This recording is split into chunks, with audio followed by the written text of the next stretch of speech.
కాబట్టి ఆ రైతు ఆకాశం వంక చూస్తాడు. ఎందుకని? ఆ వర్షం పడాలి, ధాన్యలక్ష్మి ఇంటికి రావాలి, వ్యవసాయం బాగా నడవాలి, 10 మంది అన్నం తినాలి. ఇదంతా మేఘం మీద ఆధారపడింది. కాబట్టి నువ్వు సుమన సంసేవ్య, ఆ రైతుల పట్ల పక్షపాతం కలిగినటువంటి మబ్బు, అది వచ్చేటప్పటికి ముందు మురిసిపోయే వాళ్ళు ఎవరంటే రైతులు. నేను అలా అన్నానని కాదు, మీరు ఆలోచించండి. ఒక నగరంలో ఉండేవాడు, ఉద్యోగం చేసుకునేవాడు, సాయంకాలం వేళ ఇంటికి బయలుదేరే సమయానికి పెద్ద వర్షం పడింది అనుకోండి, అబ్బా ఇంటికి వెళ్ళేదో పని మీద వెళ్ళాలనుకున్నాను, ఇదేమిటి వర్షం పడింది అంటాడు. ఆచ్ఛాదన మంటపం లేని చోట ఓ ప్రవచనం పెట్టారనుకోండి, ఓ 5,000 మంది ప్రవచనానికి వచ్చి కూర్చునేటప్పటికి వర్షం పడింది అనుకోండి, ఈయన వచ్చిందే 3 రోజులు, ఈ వర్షం వచ్చేసింది, ప్రవచనం పాడైపోయిందని ఏడుస్తాడు. రాత్రి కాదు పగలు కాదు, ఎప్పుడు వాన రానివ్వండి, స్వాగతం చెప్పి సంతోషించేవాడు రైతు ఒక్కడే. రైతు సంతోషిస్తాడు. అందుకే రైతు అంటే మేఘానికి పక్షపాతం. 2, నోరు అరిగిపోయేలా కృతజ్ఞత చెప్పేది ఎవరు అంటే కప్పలు చెప్తాయి. మనం వర్షం పడిందనుకోండి, బయటికి వచ్చి చూసి అమ్మయ్య వర్షం పడింది, శ్రీశైలంలో సహస్రఘటాభిషేకం చేసినందుకు రుజువు కనపడింది అని సంతోషిస్తాం.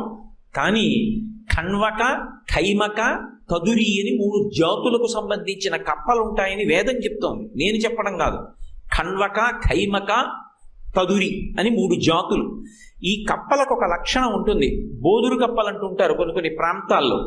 అవి వర్షం పడడం మొదలుపెట్టి బాగా వాన పడింది అనుకోండి, కప్ప అరిస్తే పాము వచ్చి పట్టుకుంటుంది. కప్పలు ఎక్కడ తిరిగే అవకాశం ఉంటుందో అక్కడ పాము ఉంటుంది. ఎందుకంటే కప్పని పట్టుకోవడం కోసం. కప్ప తనను వచ్చి పట్టేసుకుంటుందేమో అరిస్తేనని కూడా అది చూడకుండా అలా అరుస్తూనే ఉంటుంది. ఎందుకు అంటే కృతజ్ఞత చెప్తుంది సూర్య భగవానుడికి. ఓ సూర్యుడా, నువ్వే ఈ నీటినంతటిని లాగి మళ్ళీ మేఘాన్ని తయారు చేసి సముద్రంలోకి వెళ్ళిపోయినటువంటి నీటిని మళ్ళీ తీయగా మారేటట్టు చేసి మేఘాన్ని పంపించి వర్షం కురిపించావు అని అది కృతజ్ఞతని ఆవిష్కరిస్తుంది. ఆ ఖణ్వక, ఖైమక, తదురి అనేటటువంటి కప్పలం. అందుకే ఎవరు భగవంతుడి పట్ల పరమ కృతజ్ఞతాభావంతో ఉంటారో, అది కప్పవనివ్వండి, పిల్లవనివ్వండి, కుక్కవనివ్వండి, అది భగవంతుని పట్ల కృతజ్ఞత కలిగి ఉంటే భగవంతునికి ఆ ప్రాణి పట్ల ప్రేమ ఉంటుంది. ఎప్పుడైనా అంతే కదా. ఒక ఉపకారం చేశారనుకోండి, అది జ్ఞాపకం పెట్టుకుని తిరిగి ప్రత్యుపకారం చేసేవాడు, అయ్యా మీరు ఇంత ఉపకారం చేశారండి అని సంతోషించేవాడు ఎవరుంటాడో వాడి మీద ప్రేమగా ఉంటుంది. ఇవాళ ఉపకారం చేయించుకుని రేపు కనపడితే ఎవరో అన్నట్టుగా వెళ్ళిపోయాడు అనుకోండి, అసహ్యం వేస్తుంది కృతజ్ఞుణ్ణి చూస్తే. తాను వర్షించినంత మాత్రం చేత పరమ ప్రేమతో రాత్రనక పగలనక ఆపకుండా రోజులు అరుస్తూనే ఉంటాయి కప్పలు కొన్ని. అవి ఈ 3 జాతులకు సంబంధించిన కప్పలు. ఈ కప్పని తీసుకెళ్లి ఊరిరిగింపు చేస్తారు. అయ్యా మేము కృతజ్ఞులమైపోయి నువ్వు వర్షం కురిపిస్తే మేము యజ్ఞం చేయలేదు, యాగం చేయలేదు, హవిస్సు ఇవ్వలేదు, సరికదా, ఈ ఆచారాలు ఎందుకని చర్చలు పెట్టాం. కానీ ఈ కప్పలు మాత్రం నోరు లేకపోయినా ఇవి మాత్రం నీకు ఉపకార బుద్ధితో నీ నామస్మరణ చేసే పాములు కరిచేస్తాయని చూడకుండా ఇటువంటి కృతజ్ఞత కలిగిన వీటిని చూసి మేము బుద్ధి తెచ్చుకుంటున్నాం అని ఆ కప్పని ఊరేగింపు చేస్తారు. అందుకొచ్చింది కప్పని ఊరేగించేటటువంటి సంప్రదాయం. ఆ కప్పని ఊరేగిస్తే చూస్తాట భగవానుడు, అవి నన్ను నమ్ముకున్న ప్రాణులు, పాము కరుస్తుందని కూడా చూడకుండా నాకు బెకబెకలాడుతూ ఉపకారం చేశాయి. వీళ్ళు కనీసం ఇప్పుడు బుద్ధి తెచ్చుకొని నా పట్ల కృతజ్ఞత కలిగిన ప్రాణిని ఊరేగిస్తున్నారు. కాబట్టి ఇప్పుడు నేను వీళ్ళని అనుగ్రహిస్తానని వర్షం కురిపిస్తాట. తనని తాను తప్పు చేసినా తప్పు చెయ్యకుండా భగవంతుణ్ణి పట్టుకున్న వాడి పాదాలు పట్టుకుంటారు. ఎందుకు? ఆయన్ని పట్టుకుంటే ఆయన ముఖం చూసి వీడిని కూడా భగవంతుడు రక్షిస్తాడని. అలా ఆ కప్పల్ని కూడా అంత గొప్పగా పూజించి కృతజ్ఞతా లక్షణం ఎక్కడున్నదో అక్కడ ఆదర బుద్ధితో ప్రవర్తించడం మన సంప్రదాయం, మన గొప్పతనం. అది భారత జాతి యొక్క గొప్పతనం.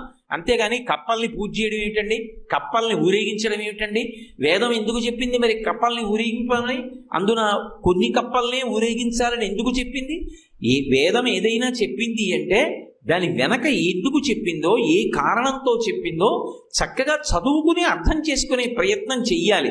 అంతేకాని ఏమీ చదవకుండా నిష్కారణంగా ఖండన చేసే ప్రయత్నం చెయ్యకూడదు పెద్దలు పెట్టినటువంటి ఆచారాల్ని.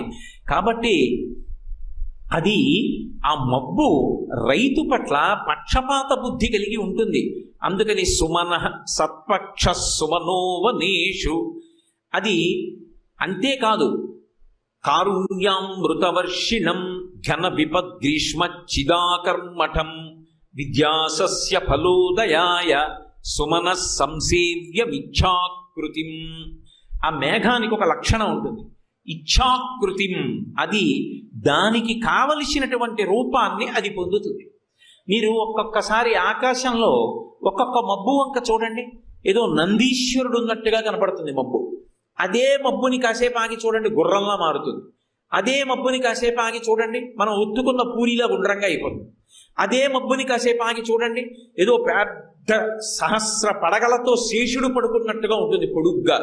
ఇంకొకసారి చూడండి, ఏదో పెద్ద పర్వతాకారంలా మారుతుంది. ఇచ్ఛాకృతి. మబ్బులు అంటే ఇలాగే ఉండాలి అని లేదు లోకంలో. ఏదో నేను పటికి బెల్లం బిళ్ళలు అన్నాను అనుకోండి, పటికి బెల్లం బిళ్ళలు అంటే అన్నీ ఒకలా ఉంటాయి. తులసి మొక్క అన్నాను అనుకోండి, తులసి మొక్కలన్నీ ఒకలా ఉంటాయి. బిల్వదళం అన్నాను అనుకోండి, బిల్వదళాలన్నీ ఒక్కలా ఉంటాయి. మేఘము మబ్బు అన్నాను అనుకోండి, మబ్బులన్నీ ఒకే రూపంలో ఒకే ఆకృతిలో ఉంటాయా? ఒక్కొక్క మబ్బు ఒక్కొక్క రూపాన్ని పొందుతుంది. ఒక్కొక్కసారి చూసినప్పుడు ఆశ్చర్యంగా ఉంటుంది.